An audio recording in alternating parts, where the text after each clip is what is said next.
자리에서 모두 일어나셔서 이 아침에 우리에게 주실 하나님 말씀을 함께 읽겠습니다. 요한복음 12장 1절부터 8절까지의 말씀입니다. 함께 읽겠습니다. 6월절 엿새 전에 예수께서 베다니에 이르시니 이곳은 예수께서 죽은 자 가운데서 살리신 나사로에 있는 곳이라.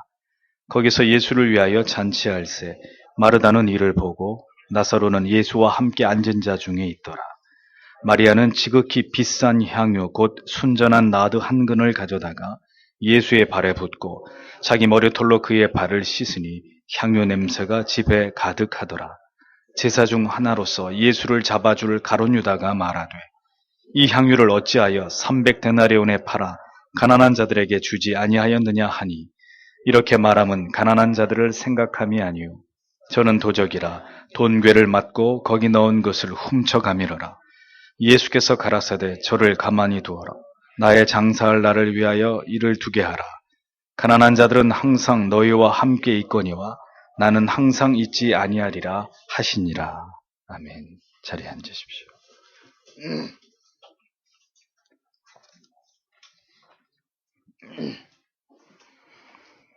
네, 요한복음 강의 58번째 시간으로 예수를 위하여 잔치할세 이런 제목으로 하나님의 말씀을 전하도록 하겠습니다. 나사로를 다시 살리시는 과정에서 우리는 마르다와 마리아가 예수님을 깊이 사랑하고 존경하고는 있었지만 그녀들은 아직도 예수님에 대해서 많은 것을 알지 못했고 그러한 메시아에 대한 무지가 고스란히 드러나는 부분들을 예수님과의 대화를 통해서 우리가 발견할 수 있었습니다. 하나님에 대한 성도의 무지는 언제든지 예기치 못한 어떤 문제에 부딪힐 때 하나님을 향한 불신과 의심과 원망으로 나타나게 되어 있다는 것을 우리는 잊지 말아야 합니다. 이것이 우리가 하나님의 말씀을 통해서 정확하게 알고 하나님을 오해해서는 안 되는 중요한 이유가 되는 것이죠. 주님께서는 그렇게 아직 그리스도에 대한 지식도 믿음도 연약했던 그녀들에게 메시아에 대한 올바른 믿음을 심어주시기 위해서 노력하셨던 것을 그 흔적을 우리는 요한복음 속에서 보게 됩니다. 주님께서 가장 마음 아프게 여기시는 것은 이처럼 주님을 사랑하지만 주님에 대해서 반드시 알아야 할 지식을 모르고 믿어야 할 바를 정확히 알지 못한 채로 주님을 믿고자 하는 맹목적인 신앙이라는 점을 우리는 깊이 마음에 새길 필요가 있습니다. 성삼위 하나님을 향한 우리의 신앙의 내용은 하나님께서 기뻐하시는 분명한 지식과 참된 깨달음에 근거한 신앙인지를 언제나 면밀히 살피는 열심이 우리에게 반드시 있어야 한다는 것을 우리는 기억해야 합니다. 참된 사랑은 그 사랑하는 대상에 관해서 모든 것을 알고자 하는 열정과 그리고 마음에 근거해야만 합니다. 사랑하는 대상에 대해서 하나하나 깊이 알아가는 기쁨을 바탕으로 사랑하게 될 때 그 사랑은 사랑을 받는 이에게 있어서 진정한 기쁨과 행복이 되는 것입니다. 하나님께서 우리에게 바라시는 사랑도 바로 이렇게 하나님을 깊이 알아가는 사랑이라는 것을 우리는 기억해야 합니다. 오늘의 본문 속에는 주님을 진심으로 사랑하고 존경하며 주님의 마음을 헤아릴 줄 알았던 한 여인과 주님과 그토록 많은 시간을 함께하고 가장 많은 사랑과 가르침을 받았지만 전혀 주님의 마음을 읽을 줄 모르는 그리스도의 제자들이라고 불리웠던 자들의 모습이 잘 대조를 이루면서 드러나고 있는 것을 볼 수 있습니다. 성경은 왜 이 두 부류의 사람들의 행동을 비교하면서 기록을 우리에게 남겨주었는지를 우리는 그것을 생각해 보려고 합니다. 바리새인들과 대제사장과 서기관들이 유월절을 맞아서 예수께서 예루살렘으로 올라오실 것이라고 추측을 하고 이제 그를 결박하기 위해서 만반의 준비를 다 하고 있었습니다. 주님께서는 제자들과 한적한 곳 에브라임에서 유하시다가 유월절이 임박해 오고 있는 시점에서 예루살렘 가까이 베다니로 다시 돌아오셨다는 소식을 요한복음 12장 1절은 기록하고 있습니다. 그 뒤에 예수께서 유월절 엿새 전에 베다니에 이르셨는데 거기에는 이미 죽었던 나사로 곧 그분께서 죽은 자들로부터 살리신 자가 있더라 이렇게 기록하고 있습니다. 마지막 유월절을 지키시기 위해서 예루살렘으로 올라가시던 중에 유월절 엿새 전에 주께서는 베다니 나사로가 살고 있는 동네로 다시 오시게 되었습니다. 유월절 어린 양으로 이제 얼마 후면 모든 인류의 죄를 짊어지시고 십자가를 지실 주님께서 자신의 부활의 예표가 되는 죽었다가 다시 살아난 나사로와 함께 한 장소에 계셨던 것은 우연이 아니었습니다. 그만큼 주의 죽으심과 부활의 영광이 그리스도께 점점 다가오고 있었던 시점이었음을 암시하고 있었던 것이죠. 마태와 마가의 기록에 의하면 그리스도께서는 유월절 엿새 전에 베다니로 오셔서 나흘을 그곳에서 머무시는 것을 알 수 있습니다. 요한은 그리스도께서 베다니에 오신 몇째 날에 베다니에서 식사를 하셨고 언제 마리아가 그분께 향유를 부었는지에 대해서는 정확하게 기록하고 있지 않고 있습니다. 다만 이 일이 일어난 것은 그리스도께서 베다니에 오신 이후에 그리 오래지 않은 시점에서 일어난 것이라는 것을 추측해 볼 따름입니다. 마태복음 26장과 마가복음 14장에 이 동일한 사건이 기록되어 있는데 이 사건은 요한복음과 동일한 인물인 마리아의 향유를 부은 기사를 기록하고 있는 것이고 누가복음 7장에 나오는 유사한 사건은 마리아가 아닌 다른 여인의 헌신을 기록하고 있는 기사라는 점을 명확하게 구별해서 이해하실 필요가 있겠습니다. 요한은 이 사건의 역사적 사실성을 강조하기 위해서 유월절 엿새 전이라고 분명하게 그 시간을 기록해 놓고 있었습니다. 주님께서는 자신이 이제 잡히시기 직전에 예루살렘으로 올라가시는 길에서 이곳 베다니에 잠시 머무시면서 예수님께서 진정으로 사랑하시고 또 예수님을 지극히 사랑하는 자들과 더불어서 마지막 시간을 보내고자 하셨다는 것을 우리는 알 수 있습니다. 아마도 인성을 가지셨던 주님께서는 이제 그 힘겨운 사명의 시간으로 들어가시기 전에 사랑하는 자들과 함께 하시면서 그들에게 어떤 위로를 얻고자 하셨던 것이 아니었을까 조심스럽게 주님의 마음이 어떠하셨을지를 생각해 보게 됩니다. 베다니에서 무엇을 하셨는지 이어지는 2절의 기록을 보면 거기서 그들이 그분을 위해 저녁 식사를 베풀었는데 마르다는 섬기고 나사로는 그분과 함께 상을 앉은 자들 중에 있더라. 이렇게 흠정역은 기록합니다. 정확한 번역에 의하면 그들이 그분을 위해서 저녁 만찬을 준비하고 있었다. 이렇게 성경의 원문에는 정확히 기록되어 있습니다.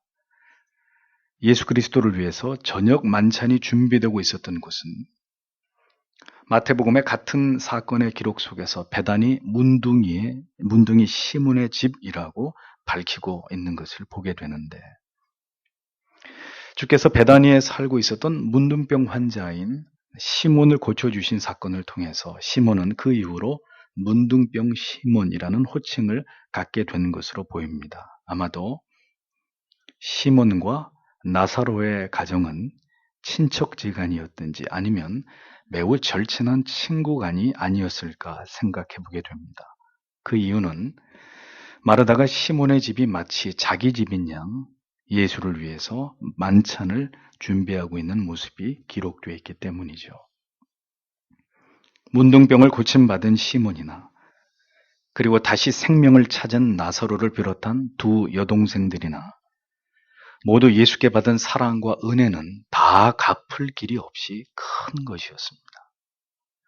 이와 같은 이유로 예수 그리스도를 위해서 만찬을 준비한 것은 한 사람이 아니라 그들이라고 성경은 기록하면서 이 잔치는 예수 그리스도께 큰 사랑의 빚을 진 자들이 자발적으로 예수 그리스도를 위해서, 오늘 성경처럼 예수를 위해서 잔치할세, 예수님만을 위해서 그 감사와 사랑을 표현하고자 하는 목적에서 준비된 성격의 만찬이었다는 것을 알 수 있습니다. 자, 잔치집에서 주요 인물들이 무엇을 하고 있었는지 성경은 그 그림을 이렇게 설명해 줍니다. 먼저 마르다를 보십시오. 그녀는 언제나 그러했듯이 일을 보고 있었습니다. 부지런히 주님을 섬기기 위한 만찬을 준비하고 있었다는 것이죠.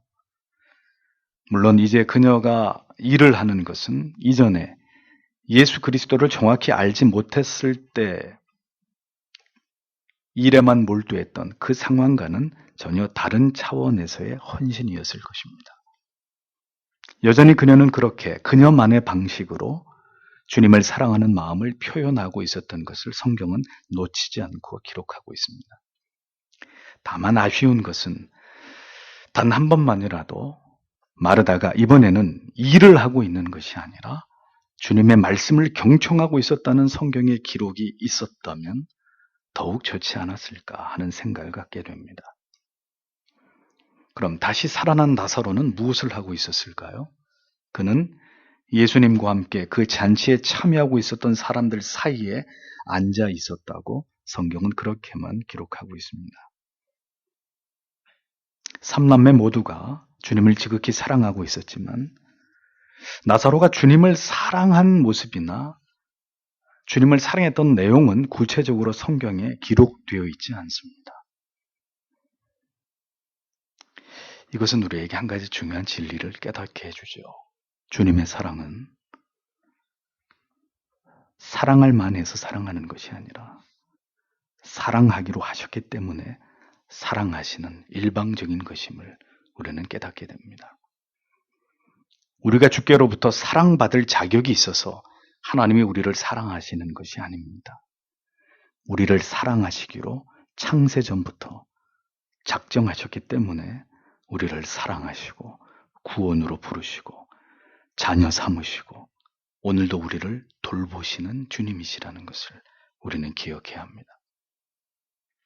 이제 남은 한 사람 마리아가 궁금합니다. 그녀는 주님을 위한 이 만찬에서 무엇을 하고 있었을까요? 3절에 마리아의 등장을 성경은 이렇게 기록합니다. 그때 마리아가 매우 값진 나드 향유 한 근을 가져다가 예수님의 발에 붓고 자기 머리털로 그분의 발을 닦으니 향유 냄새가 집에 가득하더라. 성경은 이렇게 기록합니다. 나드는 히브리어로 네르드를 헬라어로 발음한 것으로 이물질이 전혀 섞이지 않은 매우 순수한 고가의 동양에서 생산된 인도산이라고도 하는데 이 향유를 가리킵니다. 나드 한 근은 12온스로 약 340g에 해당되는 양을 의미하죠. 이 향유의 가격은 잠시 후에 유다의 평가를 참고해서 볼 때 300데나리온이라고 했습니다. 당시 노동자의 하루 품삯이 한 데나리온이었으니 노동자가 10개월 정도 일을 해야 모을 수 있는 돈의 가치만큼 매우 값비싼 것이었음을 알 수 있습니다. 아마도 마리아가 간직하고 있었던 것 가운데 최고의 가치로 여겼던 것이 이 향유가 아니었을까 짐작하게 됩니다. 예수를 위한 잔치였습니다. 주님께서는 마지막으로 사랑하는 자들과 함께 즐거운 시간을 보내시고자 시몬의 집으로 오셨습니다. 주님을 위한 잔치에 주님의 마음을 흡족해 해드릴 최고의 선물이 있어야 했는데 마리아는 바로 이 옥합을 깨트림으로 그리고 그녀의 마음을 다한 이 특별한 행위의 헌신으로 주님께 사랑과 감사와 존경과 경외심을 표현하고 있었던 것을 볼 수 있습니다. 주님을 위해서 음식을 장만하는 일도 아름다운 헌신이고 언제나 주님과 함께 있기를 좋아하고 변함없이 그 자리에 있음도 귀한 일이지만 마리아의 헌신이 특별했던 것은 그녀는 옥합을 깨뜨리는 것으로 이제 아무것도 남아있는 향유가 없는, 자기에겐 더 이상 가지고 있는 향유가 없는 완전한 드림으로 주님을 향한 사랑을 고백하고 표현하고자 했으니 이것이 어찌 가장 아름다운 헌신이라고 말하지 않을 수가 있겠습니까? 주님을 위한 잔치였지만 그 자리는 주님께 마지막 즐거움과 위로가 되는 그런 자리였습니다. 언제나 주님께 복음을 즐겨 들었던 마리아는 이제 주님께서 예루살렘으로 올라가시는 이 길이 다시는 돌아오지 못하는 길이 될 수도 있을 것이라는 것을 아마 알고 있었는지도 모르겠습니다. 즐거운 웃음소리와 맛있는 음식의 향연이 펼쳐지고 있었지만 그녀의 마음 속에는 이제 마지막 사랑하는 사람들과 조용히 즐거움을 나누시는 주님의 마음이 어떠하시리라는 것을 느끼고 있었습니다. 그녀는 이제 자신이 할 수 있는 최고의 방법으로 주님을 향한 사랑을 표현하고 감사의 마음을 전하면서 더불어 이제 십자가를 향해 나아가시는 주님의 마음에 작은 위로의 마음이라도 되어드리고자 하는 그녀의 마음을 전하고 있었던 것을 성경은 우리에게 보여주는 것입니다. 마리아는 향유를 예수님의 발에 부었습니다. 언제나 예수의 발 아래 있기를 사모했던 그녀였습니다. 그녀는 예수께서 자기 집에 오셨을 때에도 주의 발 아래 앉아 그의 말씀을 들었다고 누가복음 10장 39절은 기록합니다. 예수의 발 아래, 그곳이 언제나 그녀가 있어야 할 자리라고 그녀는 생각하고 있었던 것 같습니다. 참으로 겸비한 마음을 가진 마리아였음을 알 수 있는 부분이고 왜 예수께서 그토록 그녀를 사랑하실 수밖에 없었는지를 충분히 짐작케 하는 부분입니다. 성경을 보면 주님을 지극히 사랑하고 자신을 그 앞에서 낮추고자 했던 겸비한 마음을 가졌던 자들은 모두 예수님의 발 아래에 자신을 두었던 자들이라는 것을 알 수 있습니다. 마가복음 5장 22절에 회당장 중 하나인 야이로라 하는 이가 와서 예수를 보고 발 아래 엎드리어 라고 기록하고 있습니다. 마가복음 7장 25절에는 이에 더러운 귀신 들린 어린 딸을 둔 한 여자가 예수의 소문을 듣고 와서 그 발 아래 엎드리니 이렇게 기록하고 있습니다. 주의 발 아래 엎드린 자들은 모두 주님을 간절히 사랑하고 신뢰하고 있었던 자들이었습니다. 발 아래는 나를 지극히 낮춘 자리이죠. 자신이 얼마나 죄가 많은 하찮은 존재이고 그리스도는 나에게 있어서 얼마나 존귀하신 분인지를 아는 자들만이 그분의 발 아래 자신을 두었던 자들이었다는 것을 성경은 보여줍니다.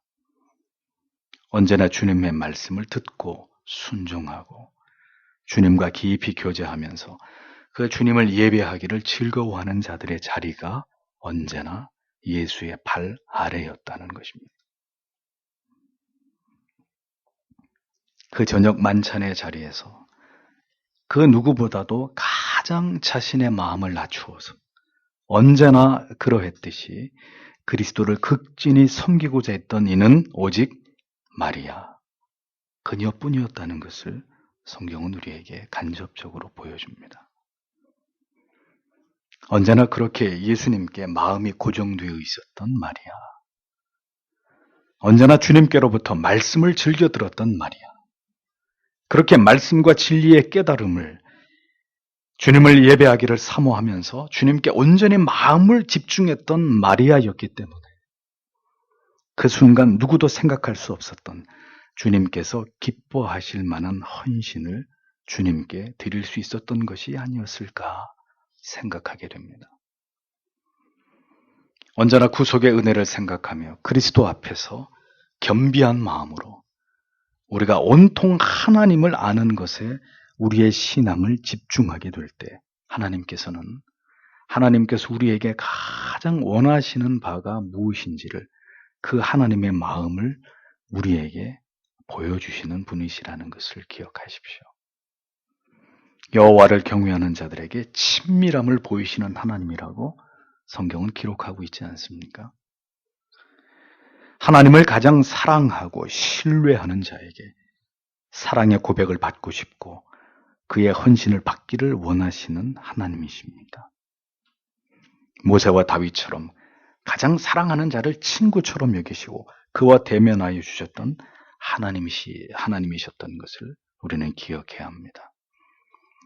주님께서는 그렇게 주의 죽으심이 임박해 오고 있었던 이제 지상에서의 시간이 그리 많이 남지 않아 있었던 그 마지막 순간에 그토록 주님을 사랑했던 마리아에게 가장 주님의 마음에 쏙 드는 헌신을 받고 계셨습니다. 그리스도에게 집중된 사랑과 그 마음이 그리스도를 위해서 어떻게 헌신할 것이며 무엇을 위해서 충성할지를 알게 하는 것입니다. 우리의 마음이 온전히 하나님을 알고 하나님께 온전히 집중된 마음이 아니라면 무엇을 하든 어떤 헌신을 드리든 그것은 하나님께서 원하시는 것이 아닐 수도 있다는 사실을 기억하십시오. 하나님을 아는 것을 가장 귀한 것으로 여기는 자를 통해서 하나님은 하나님께서 원하시는 헌신과 충성을 기뻐 받으시는 분이십니다. 하나님과 하나님의 말씀에 집중된 마음에서 그것에서 비롯된 헌신과 사랑의 고백과 감사만이 하나님을 기쁘시게 하는 가치가 된다. 우리는 그것을 잊지 않아야 할 것입니다. 마리아 그녀의 마음 속에는 오직 예수 그리스도 그분만이 전부였던 것을 우리는 그녀의 모습 속에서 깊이 느낄 수 있습니다.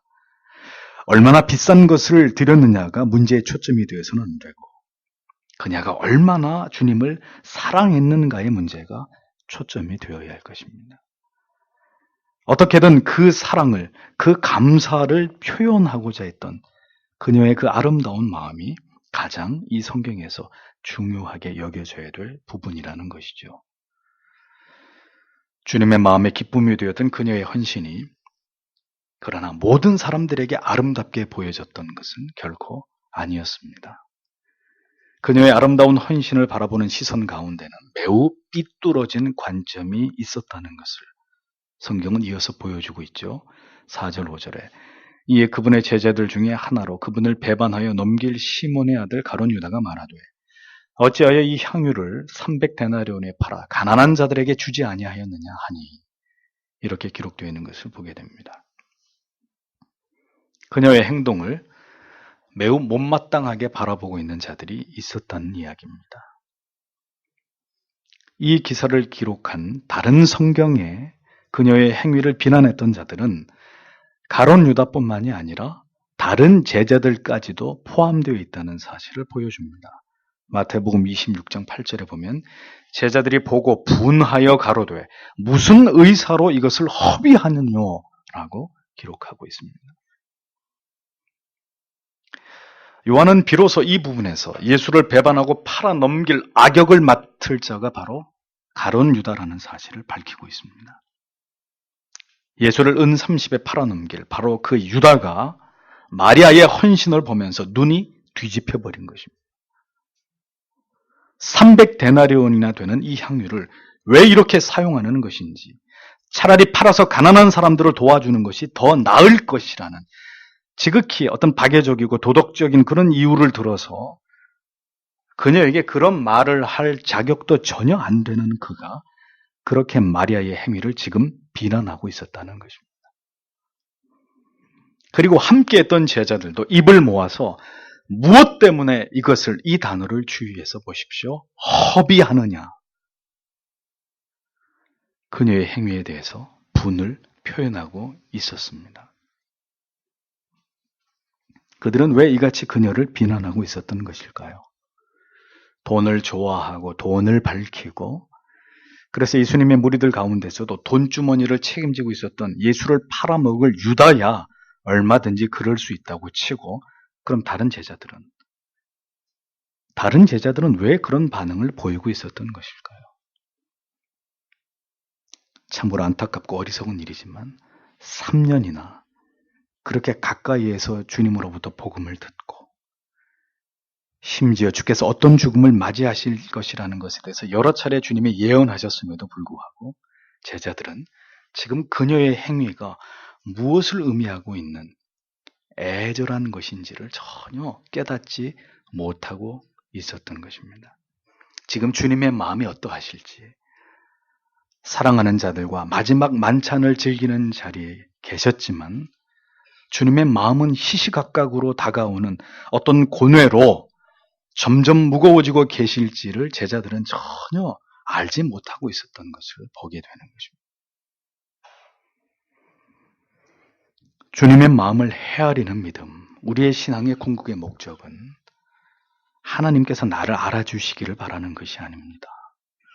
나를 향한, 우리 가족과 교회와 이 민족과 이 시대를 향하신 아버지의 마음이 무엇인지를 아는 것이 우리의 신앙의 목표입니다. 그것이 우리의 신앙의 궁극적인 지향점이 되어야 하는 것이죠.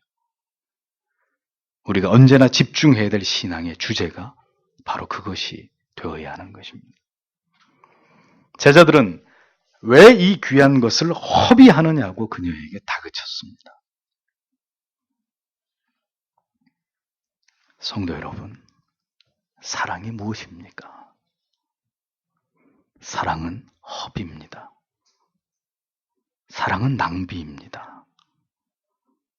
아무 대가를 바라지 않고 모두 다 줘버리는, 진정한 사랑은 그래서 허비이고 낭비입니다. 주고 나서 내게는 아무런 돌아오는 소득이나 유익이 없는 것, 그것이 사랑의 허비입니다. 하나님께서 인간을 창조하셨습니다. 그런데 자신의 기쁨과 영광을 위해서 창조하신 인간이 하나님의 법을 어기고 타락해버렸습니다. 영원히 지옥의 영벌에 이르게 된 인간을 바라보시면서 하나님께서는 마음 아파하셨습니다. 그리고 아들과 의논하신 끝에 그 인간들의 죄를 위해서 아들을 이 세상에 인간의 모습으로 보내시고 그들의 죄를 대신해서 십자가에 달려 죽게 하셨습니다. 그리고 그 아들이 구주이심을 믿는 자들을 구원하시기로 하나님은 작정하셨습니다. 그리고 이 죄악이 더욱 창궐해 가는 오늘에 이르기까지 하나님께서는 택하신 모든 자녀들을 이 구원의 방주에 완전히 승선하기까지 오늘도 이 역사의 수레바퀴를 굴리고 계십니다. 허비라고 했습니까? 이보다 더한 허비가 있을까요? 영원한 멸망의 지옥을 향해 달려가는 우리를 구원하셔서 하나님께서 덕보시는 것이 무엇입니까? 저는 아무리 생각해도 저를 구원으로 인도하시고 목사가 되게 하셔서 하나님께서는 덕보신 것이 아무것도 없다고 생각합니다. 내 자신은 오늘 이르기까지 이루 헤아릴 수 없는 하나님의 은혜로 많은 덕을 보고 살아왔지만 하나님께서는 저로 인해서 전혀 기뻐하신 적이 없으신, 결코 저는 하나님을 기쁘시게 해드린 일이 없는 그런 인생을 살아가고 있는 무익한 종일 뿐입니다. 여러분, 이보다 더 큰 허비가 어디 있습니까? 이보다 더 큰 낭비가 어디에 있겠습니까? 그래서 사랑은 허비이고 낭비인 것입니다.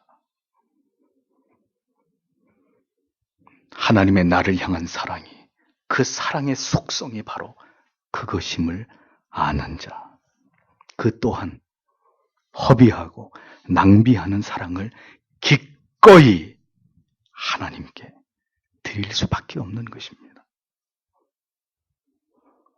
사랑은 계산할 수 있는 것이 아닙니다. 사랑은 거룩한 낭비입니다.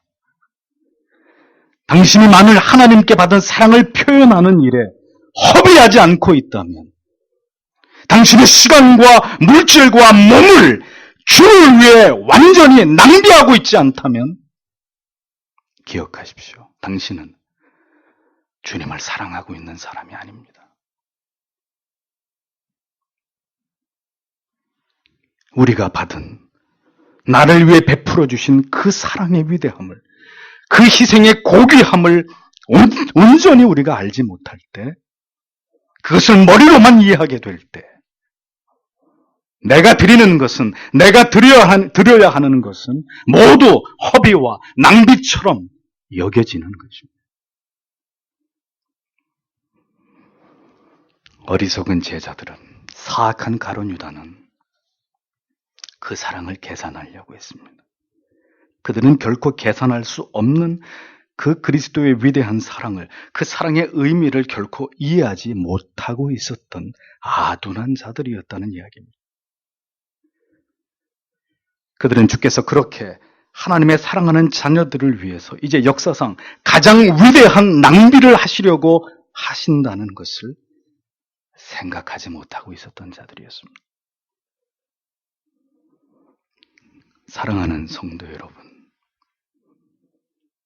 여러분에게 주님을 위한 거룩한 낭비가 있었는지를 생각해 보십시오. 하나님께 받은 사랑은 당연한 것이고, 우리가 하나님께 드릴 사랑, 희생은 모두 허비라고 생각되십니까? 부모에게 받은 사랑은 당연한 것으로 여기고, 우리가 부모에게 돌려드려야 될 섬김은 모두 낭비처럼 여겨지십니까? 이것이 바로 죄인들의 알량한 자기애가 아니고 무엇이란 말입니까? 이것이 우리의 죄가 아니면 무엇이 죄란 말입니까? 우리는 받은 만큼 사랑하지 않음에 대한 무수한 변명과 핑계를 늘어놓는 것에 익숙한 사람들입니다. 가룟 유다의 논리를 보십시오. 6절에 그가 이렇게 말한 것은 그가 가난한 자들을 염려하기 때문이 아니요 도둑임으로 가방을 맡아 그 안에 든 것을 가져갔기 때문이더라. 이렇게 적고 있습니다. 이는 요한이 삽입한 주석으로 가룟 유다의 말이 내포하고 있는 추악한 표리부동한 죄성을 설명하고 있는 내용입니다. 유다의 말은 진정으로 가난한 자들을 염려함으로 한 말이 아니었고, 귀한 물질의 가치를 허비하는 것으로 판단한 돈을 탐하는 인색한 마음에서 비롯된 마리아의 선한 행위를 깎아내리려고 했던 그의 악한 마음의 표현일 뿐임을 설명하고 있습니다. 가난한 자들을 도와야 하고 열심히 선교와 구제를 해야 한다는 열을 올리면서도 정작 자신은 전혀 그 일에 헌신하지 않고 물질을 들이지 않는다면 그의 이러한 논리와 주장은 피상적인 것일 뿐입니다. 고상한 척하고 높은 신앙을 가진 것처럼 고도의 위선으로 자신을 포장할 수는 있겠지만 실상은 돈을 사랑하고 인색하기 짝이 없는 그런 이기적인 자들, 그들은 죄송하지만 참된 신자일 수 없는 것입니다. 언제나 목소리를 크게 하면서 어떤 당위를 말하는 자들을 주시해 보아야 합니다. 언제나 말뿐이고 정작 그가 탐하고 원하는 것은 그 이면에 악한 것일 수 있는 그런 경우가 다반사이기 때문입니다. 대의명분을 중시하고 일면에 대해서만 강조할 때 분명히 다른 불순한 의도가 있을 수 있는 것이죠. 자신의 악함을 선함으로 위장하고 위선으로 감추면서 진심으로 선을 행하고자 하는 자들의 마음을 멍들게 하는 악한 유다 같은 자들이 되어서는 안 될 것입니다. 악하고 야비할수록 그만큼 더 다른 사람들의 흠을 잡고 비난하는 데 능하게 되는 것이고, 다른 사람의 행하는 선을 평가절하하고 업신여기고 부정하려는 성향이 강할 수밖에 없는 것이 죄인들의 속성입니다. 자신들이 할 수 없는 일, 아니 하고 싶지 않은 일을 다른 사람이 행하는 것을 참아 보지 못하는 자들, 그들이 바로 의인을 질시하는 악인들인 것입니다. 실제적인 헌신과 희생은 없으면서 대의 명분만을 앞세우는 사람들, 하나님의 나라에 필요한 자들이 아닙니다. 저는 도적이라, 성경은 사악하고 비열한 유다의 정체를 직설적으로 고발하고 있습니다. 유다의 악하고 부정함을 성경은 이제 드러내서 표현하기 시작합니다. 구체적으로 유다가 저질러 왔던 죄악을 요한은 밝히기를 돈괴를 맞고 거기 넣은 것을 훔쳐가미러라, 이렇게 기록하고 있습니다. 훔쳐가미러라 라고 번역된 부분의 원문은 그가 집어가곤 하였다, 이런 의미입니다. 즉 미완료 시제를 사용해서 지속적인 어떤 반복의 행위가 있었다는 것을 의미합니다. 유다는 예수님의 그 작은 그룹에 있어서 금전적 출납을 책임지고 있었던 자이었음에도 불구하고 그는 수시로 돈괴에 손을 넣어서 공금을 자기의 유익을 위해 종종 훔친 적이 있어 왔음을 알 수 있는 대목이에요. 한 번도 유다의 이런 행위가 공적으로 성경에 기록되어서 예수님께로부터 책망을 받았다거나 다른 제자들에 의해서 발각이 되었다는 기록이 성경에는 이전에 나타나 있지 않습니다. 그런데 이곳에서 그는 항상 그런 짓을 해왔다고 성경은 이야기하고 있지요. 몰라서 가만히 있었던 것이 아닙니다. 우리의 죄가 하나님께 들통나지 않을 것이라고 생각해서는 안 됩니다. 아직 아무 일이 일어나지 않았고 사람들에게 탄로나지 않았다고 안심하시렵니까?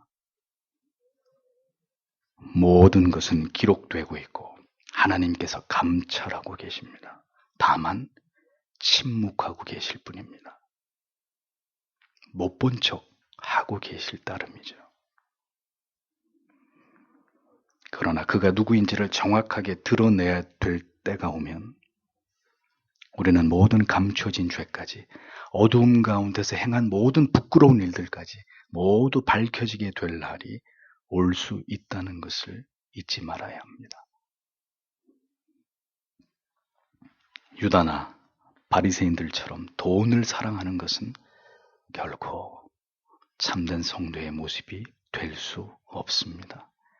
주께서는 분명히 하나님과 재물을 겸하여 섬길 수 없다고 말씀하셨습니다. 바울은 돈을 사랑하는 것이 일만 악의 뿌리가 된다고 일갈했습니다. 신자는 재물에 사로잡히지 말고 정직한 청지기의 삶을 살아가면서 우리의 모든 소망이 하늘에 있음을 언제나 고백하는 자들이 되어야 하는 것이죠. 제자들 중에 마귀가 있었습니다. 너희 가운데 하나는 마귀니라 라고 주님께서 말씀하셨습니다.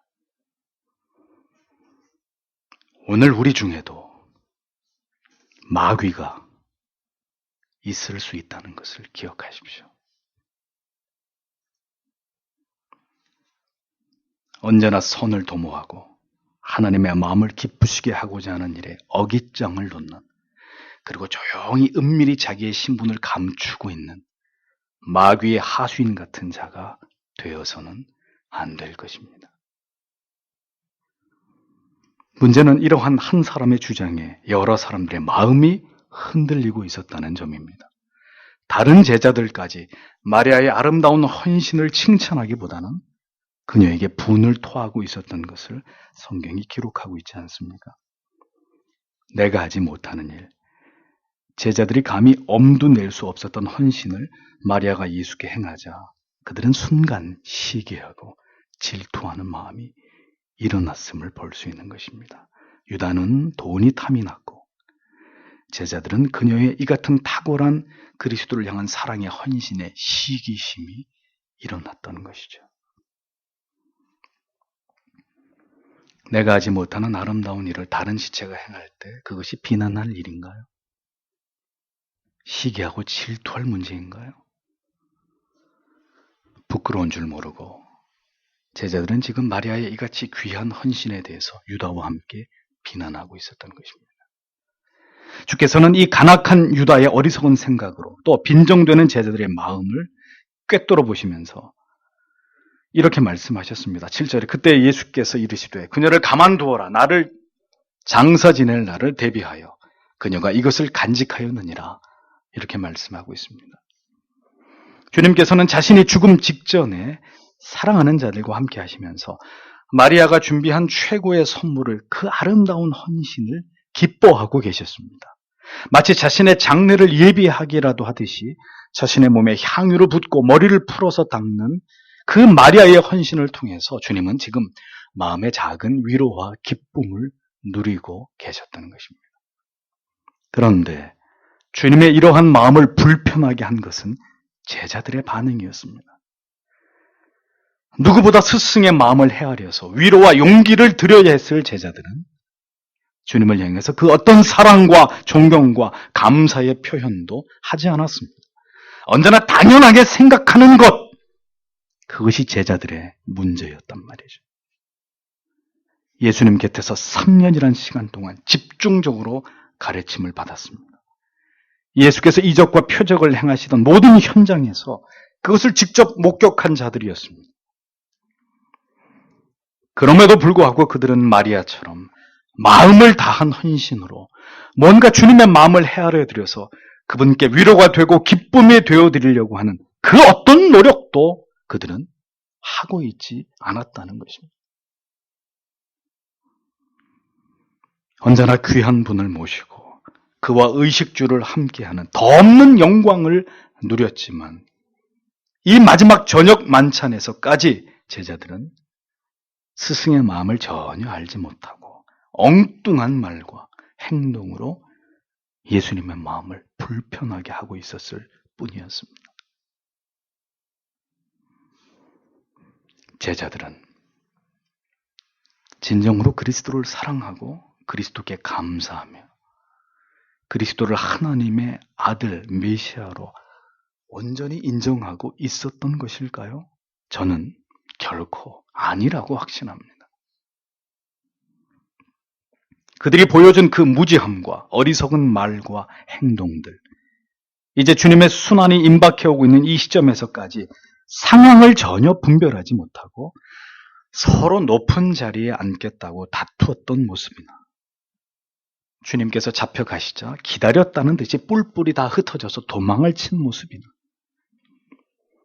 결코 마리아를 능가할 수 없는 그들의 메시아에 대한 사랑이나 존경이나 신뢰의 지수는 그다지 탁월한 것이 아니었다는 것을 여실히 알 수 있는 부분입니다. 주께서는 이 같은 제자들의 마리아를 비난하는 말을 즉시 제재하셨습니다. 너는 그녀를 내버려 두라. 주님은 유다에게 단호하게 말씀하심으로 더 이상의 수모를 마리아가 당하지 않도록 그녀를 보호하셨습니다. 그리고 그녀의 행위가 무엇을 의미하는 것인지를 주님의 입으로 설명하셨습니다. 그녀는 지금 나의 장례를 준비하는 것이고 이 날을 위해서 이 모든 것을 준비해 온 것이다. 이것이 주님의 말씀이었습니다. 내가 가난한 자를 귀하게 여기지 않더냐. 내가 물질을, 이 호화롭고 사치스러운 것을 즐기던 자였더냐. 내가 이 여인의 아름다운 헌신을 기뻐하고 그것을 통해 위로를 받고 있는데 왜 너희들이 지금 이 여인을 비난하는 것이냐. 이것을 팔아서 가난한 자를 도와주는 것이 더 낫다는 그런 말을 왜 지금 이 자리에서 하고 있는 것이냐. 가난한 자들은 언제나 너희와 함께 있어서 너희가 그들을 이후에라도 도울 수 있을 터이지만 나는 너희와 항상 함께 있을 수 없다는 것을 왜 알지 못하느냐? 주님은 8절에서 이렇게 말씀하고 계셨습니다. 성도 여러분, 언제나 항상 우리의 마음을 주께 드릴 수 있는 것이 아닙니다. 참된 신앙의 고백이나 주님을 향한 우리의 감사를 표현하는 일도 언제나 내 마음대로, 내가 마음 먹고, 내가 생각하고, 내가 원하는 때에 할 수 있는 일이 아닙니다. 더 이상 하고 싶어도 할 수 없는 때가 올 것이라고 주님은 말씀하십니다. 더 이상 바른 신앙을 지키면서 이 평화 속에서 하나님을 올바로 예배할 수 있는 날도 무한정 계속 반복되는 것만은 아니라는 것을 여러분은 생각해 보셔야 합니다. 헌신도, 충성도, 마음을 다한 감사도 모두 때가 있다는 것이죠. 언제나 할 수 있고 하나님께서는 아무 때나 그저 우리가 하기만 하면 넙죽넙죽 받으시는 하나님은 그런 신이 아니십니다. 고난에 동참할 수 있는 기회, 뭔가 하나님께 특별한 내 마음을 그분께 표현하고 그 감사를, 그 사랑을 표현할 수 있는, 그 존경을 표현할 수 있는 기회는 항상 열려 있는 것이 아니란 말이에요. 주님께서는 그렇게 자신의 죽음을 제자들에게 또다시 말씀하고 계셨습니다.